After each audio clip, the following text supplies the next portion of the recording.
আসসালামু আলাইকুম। শিক্ষা ব্যবস্থার একটা নির্মম বাস্তব চিত্র আপনাদের সামনে তুলে ধরতেই আজকের এই ভিডিও।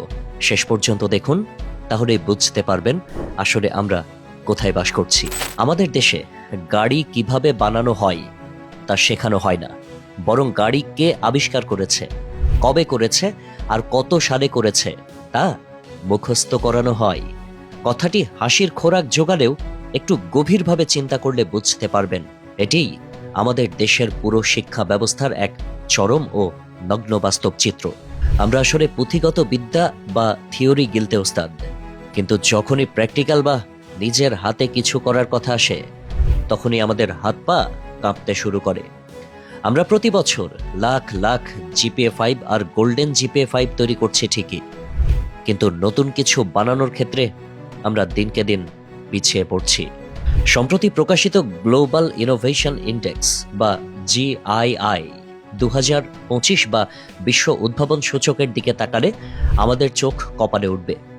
বিশ্বের 139টি দেশের মধ্যে উদ্ভাবন বা নতুন কিছু আবিষ্কারের দিক থেকে বাংলাদেশের অবস্থান 106তম। দুঃখের বিষয় হলো আমাদের প্রতিবেশী দেশ ভারত, এমনকি চরম অর্থনৈতিক সংকটে পড়া শ্রীলঙ্কাও নতুন কিছু বানানোর দৌড়ে আমাদের চেয়ে অনেক দূর এগিয়ে আছে। এমনকি আফ্রিকার দেশ ঘানা কিংবা কেনিয়ার মতো দেশগুলোও উদ্ভাবনের দিক থেকে বাংলাদেশের চেয়ে ভালো অবস্থানে রয়েছে।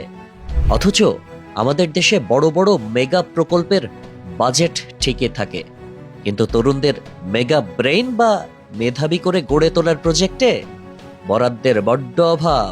আমাদের দেশের স্কুল, কলেজ বা বিশ্ববিদ্যালয়ের ল্যাবরেটরিগুলোর দিকে তাকালেই পুরো চিত্রটা বোঝা যায়। বেশিরভাগ ল্যাবের দামি দামি যন্ত্রপাতিগুলোতে সারা বছর ধুলোর মোটা আস্তরণ পড়ে থাকে। বছরে কেবল একবার প্র্যাকটিক্যাল পরীক্ষার ঠিক আগে সেগুলো পরিষ্কার করা হয়, আর সেই পরীক্ষাও কিন্তু ওই যে মুখস্থ বিদ্যার উপর ভিত্তি করেই পার হয়ে যায়। এর ফলে যা হওয়ার তাই হচ্ছে। প্রতি বছর বিশ্ববিদ্যালয় থেকে হাজার হাজার ইঞ্জিনিয়ারের ডিগ্রি নিয়ে তরুণরা বের হচ্ছে ঠিকই, কিন্তু যখন তারা কোনো ফ্যাক্টরি বা ইন্ডাস্ট্রিতে কাজে যোগ দেয় তখন দেখা যায় একটা মেশিনের সাধারণ ত্রুটিও তারা নিজেরা ঠিক করতে পারছে না। প্র্যাকটিক্যাল নলেজ না থাকার কারণে তখন আমাদের দেশের বড় বড় কোম্পানিগুলোতে চড়া ডলারে বিদেশ থেকে এক্সপার্ট বা প্রফেশনাল হায়ার করে এনে কাজ চালাতে হয়। 22 থেকে 24টা বছর ধরে রাত দিন এক করে বইয়ের পাতা মুখস্থ করে তাহলে লাভটা হলো কি?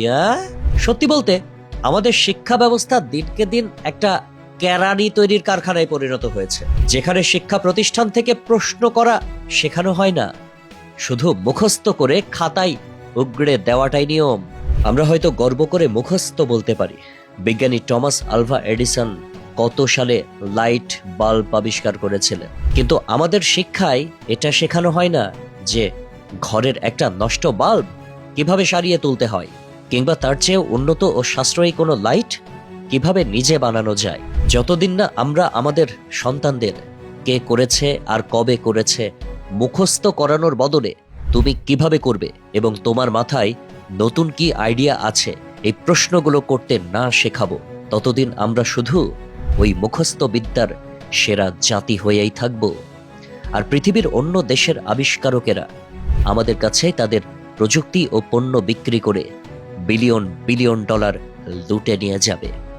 এখন সিদ্ধান্ত আপনার, আমরা কি শুধু অন্যের তৈরি করা ইতিহাস আজীবন মুখস্থ করেই যাব, নাকি নিজেরা নতুন ইতিহাস তৈরি করার জন্য প্রস্তুত হব? আল্লাহ হাফেজ।